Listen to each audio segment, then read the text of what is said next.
and welcome back to High School Physics Explained. And today is the first in a series of videos involving thermodynamics. Today I'm going to be discussing the difference and the similarities between the concepts of temperature and heat.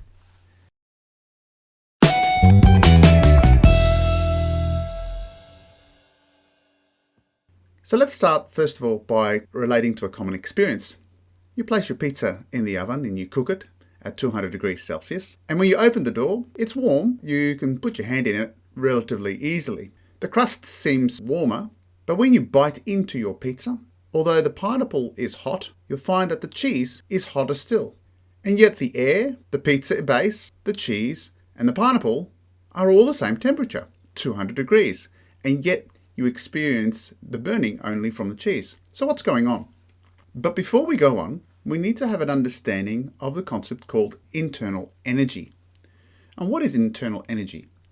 Well, internal energy simply says in a substance, it's the total amount of kinetic energy plus the potential energy in that substance. Now, to help you understand that, I'm going to give you a quick overview using an animation from the University of Colorado's PhET site. So what I have here is a substance that is at the moment in a solid form. What we have here are representations of the atoms. And you can see here clearly that the atoms are moving. Now that is its kinetic energy. Now in the case of a solid, that kinetic energy is fairly low. If I have the same substance as a liquid, you can see that there is more motion. That is, there is more kinetic energy. They're moving left to right, up and down, and so forth. When we're dealing with a gas, you can see there is a lot of kinetic energy. There is a lot of motion of the particles going on.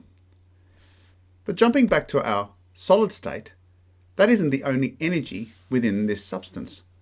There's also bonds that hold these individual atoms together. That's a form of potential energy.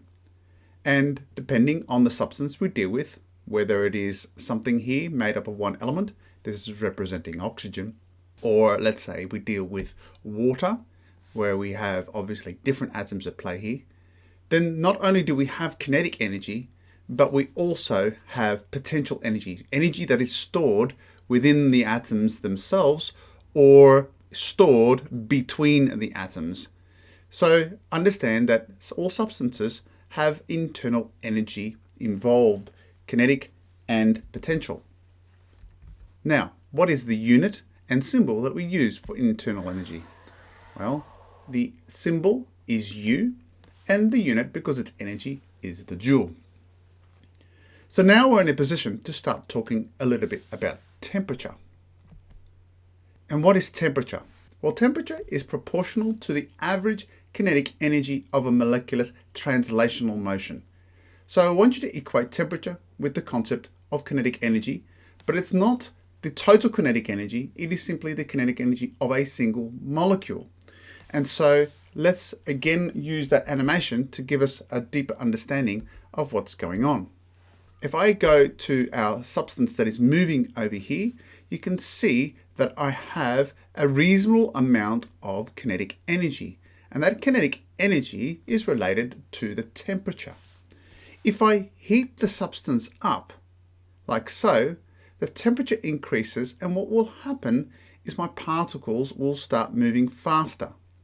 But rather than saying it that way, the temperature is a measurement of how fast these particles are moving on an individual particle basis.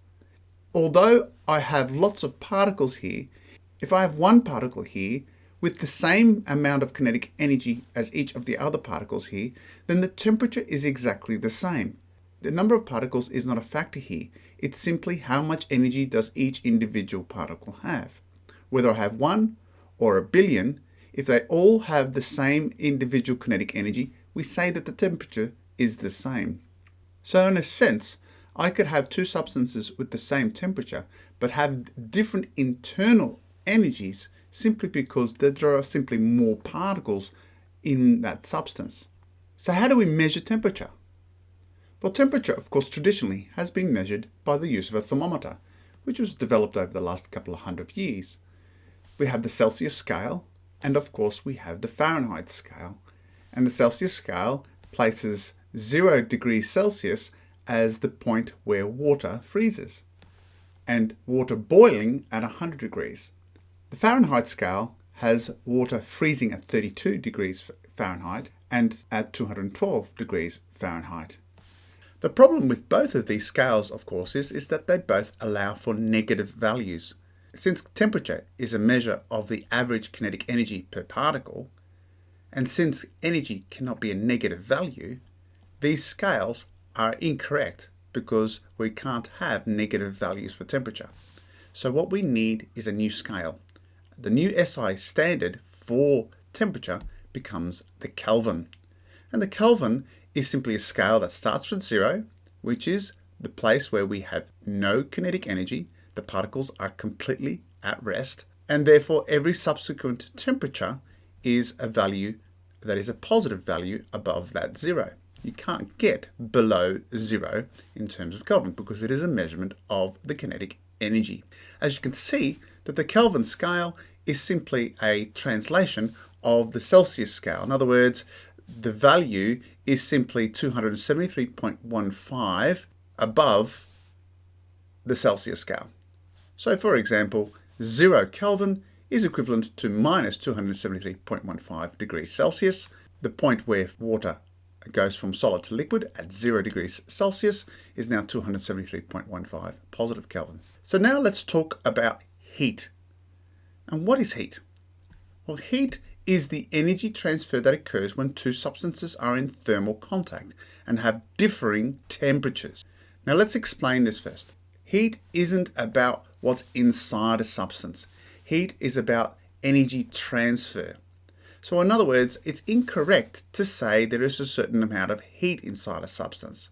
Rather, it's better to say that substance has a certain amount of internal energy. It's what happens to the internal energy when it comes in contact with another substance that has a different temperature. And thermal contact simply means that heat or some form of energy is able to transfer from one substance to another. So for example, your hand is holding a hot cup of coffee. We have a reasonable high internal energy here. Of course, when your hand holds that cup, and since this is, and I'm using the Celsius scale here, since this is, for example, let's say 95 degrees Celsius, and your hand is at, let's say, 35 degrees Celsius, then what we're going to get is we're going to get some energy moving from the coffee through the cup into your hand. And so we feel our hand getting warmer because we're getting heat transferred from the cup into your hand. And that continues as long as there's different temperatures. So that will continue until such time either your hand heats up to the same temperature of 95 degrees, or B, this drops down to 35, or there's some equilibrium going on here. And that's actually what sort of happens. But what happens if you're holding a cold glass? Well, again, we have something here that may be at 0 degrees Celsius, and your hand is still at 35 degrees Celsius. Now, in this case, what we have is heat going from your hand into the glass. And so you have a loss of internal energy. Heat is being transferred into the glass, and so your hand feels cold as a result because you're losing energy. Again, it's all about the transfer of energy, and heat is that simply that transfer, in this case here, from going the cup to your hand, and here the heat is going from your hand to the cup. The symbol we use here is all still U. Again, the unit, of course, is joule because we're talking about energy. But I want you to understand that this continues until there is thermal equilibrium. And thermal equilibrium is simply meaning that there is no temperature variation between the two substances.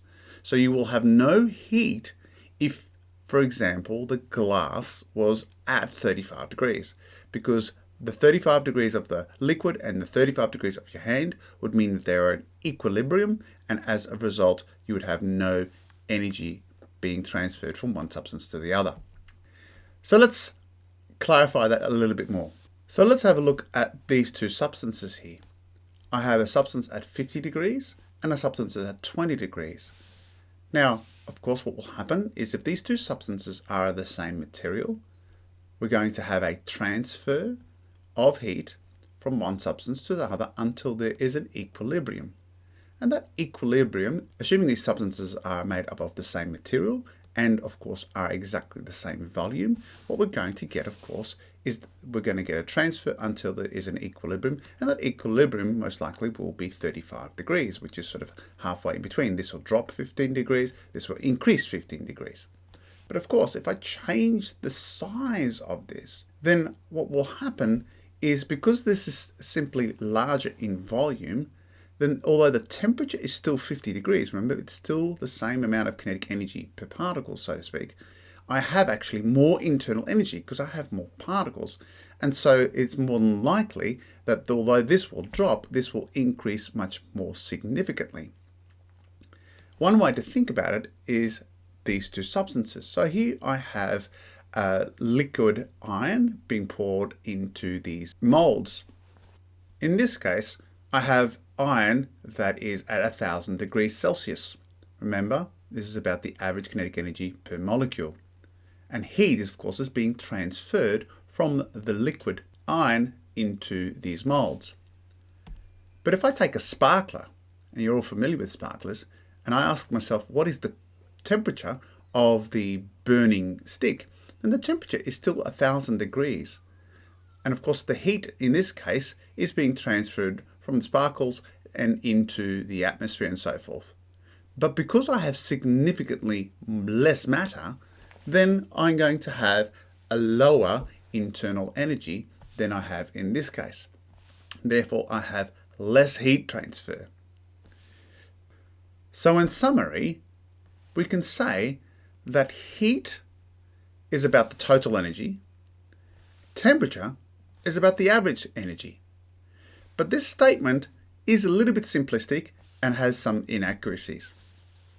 Firstly, it's better to talk about internal energy because internal energy is what's actually stored in the substance. Heat is simply the transfer of that energy from two substances that are not in equilibrium. Secondly, the issue about internal energy is, yes, it's about the total energy, but that doesn't involve just the kinetic energy, but it also involves the potential energy. Temperature, of course, is the average energy, but more specifically, it is only about kinetic energy. So let's summarize what we've discussed so far in terms of our melted cheese. So what we have is our oven is at 200 degrees Celsius. Our crust is also at 200 degrees Celsius. And our cheese, of course, is at 200 degrees Celsius. So they're all of the same temperature because they all have the same amount of kinetic energy per molecule. However, the energy value in terms of the air here, the U value, would be quite low. Why? Simply because we don't have many particles in the air, and as a result, not much of that energy is transferred to your hand simply because it's not very dense. The crust, of course, is more dense, being a solid, but the U value, you would say, is maybe in the mid-range. And again, comparing that to your fingers, although this has greater density and you will feel some heat being transferred across, it's not that significantly denser, and therefore you're not going to feel a lot of heat going into your fingers. However, the cheese is very dense, and so the U value, of course, is quite high. Therefore, since you have a lot of internal energy in the cheese, and you're touching it with your fingers or with your mouth, you're going to get a lot of energy transfer, a lot of heat going into your skin, and therefore you're going to burn yourself. Of course, what we are not accounting for here is that these U values, and this is the reason why I don't have specific values, is not just about the total kinetic energy in these substances. It's also internal energy as well. That is the potential energy. And as you know, that cheese melts. There's a change of state going on here, and that adds extra complexities. But that can be a subject for a future video. Now going back to my example here, we expect of course that this will increase in temperature, but life is never that simple. Two things could actually happen in relation to what happens to the substance at 20 degrees, depending on what substance we're dealing with. And the first thing is the one we've discussed. That is, it can increase in its temperature. And that leads us to a concept called specific heat capacity, which will be the topic of my next video. But the other thing that can happen is a phase change. The substance here can go from, let's say, a solid to a liquid, or a liquid to a gas, or even a solid to a gas. And in that case, we're dealing with a concept called latent heat, and that will be the subject of another video. I hope that helps you understand the difference between heat and temperature. I'm Paul from High School Physics Explained. Thanks for watching. Please like and share and subscribe to my channel. Bye for now.